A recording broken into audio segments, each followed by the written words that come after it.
Balance of payment एक underrated chapter class 12 economics में मैं हमेशा नोटिस करता हूं और ये मेरा एक पर्सनल फेवरेट चैप्टर है। सिर्फ मेरे सेंटीमेंट की वजह से नहीं बल्कि देश की सेंटीमेंट के पॉइंट ऑफ व्यू से। ये मैं क्यों कह रहा हूं, इसका एक छोटा सा नमूना एग्जांपल पेश करता हूं मैं आपको। बेसिकली इसको समझने के लिए आपको सबसे पहले ये समझना है कि बैलेंस ऑफ पेमेंट होता क्या है। देखिए, बैलेंस का मतलब होता है बकाया, ऑफ मतलब का, पेमेंट मतलब पेमेंट का, यानी पेमेंट का बकाया। और चूंकि आप मैक्रो इकोनॉमिक्स पढ़ रहे हैं तो जाहिर सी बात है ये इंडिविजुअल गॉसिप नहीं हो रहा है, ये देश से देश की बात हो रही है। आज 21वीं सदी के इस दौर में दुनिया के हर देश से इकोनॉमिकल रिलेशन में बाउंडेड है। आज भारत दुनिया के लगभग सभी देशों से इकोनॉमिकल ट्रांजैक्शंस कर रहा है, लेकिन क्या यह रिकॉर्ड करने का विषय नहीं है कि भारत दुनिया से इकोनॉमिकल ट्रांजैक्शंस करते हुए ज्यादा पैसे कमा के ला रहा है या दुनिया भारत के साथ इकोनॉमिकल ट्रांजैक्शंस करते हुए वो ज्यादा पैसे कमा कर लेकर जा रहा है। इसे इस एग्जांपल के माध्यम से समझिए। मैं एक एग्जांपल के माध्यम से आपको समझा रहा हूं कि लेट्स सपोज कि हम लोग जो भारतीय लोग हैं ये मान लेते हैं हमारा भारत है और ये है रेस्ट ऑफ द वर्ल्ड यानी बाकी पूरी दुनिया। तो स्वाभाविक सी बात है 21वीं सदी के इस दौर में भारत दुनिया के साथ अपने इकोनॉमिकल ट्रांजैक्शंस कर रहा है, एक्सपोर्ट कर रहा है, इंपोर्ट कर रहा है, ट्रांसफर पेमेंट ले रहा है, एफडीआई हो रही है, एफआईआई हो रहा है, ये सब कुछ हो रहा है। और सिमिलरली पूरी दुनिया भी भारत के साथ इकोनॉमिकल ट्रांजैक्शंस कर रही है।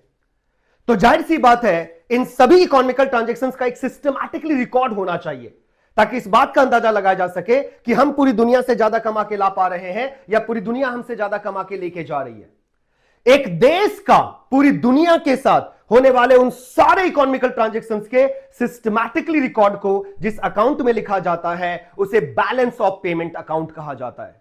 It means, what does mean of balance of payment account? The very first question of this particular chapter is, what does mean of balance of payment account? The balance of payment account refers to that account of a country in which all those economical transactions are systematically recorded, which have been done by that country to rest of the world. वो जो सारे records होते हैं, वो जो सारे economical transactions होते हैं, इसे बैलेंस ऑफ पेमेंट अकाउंट के दो डिफरेंट अकाउंट में लिखा जाता है।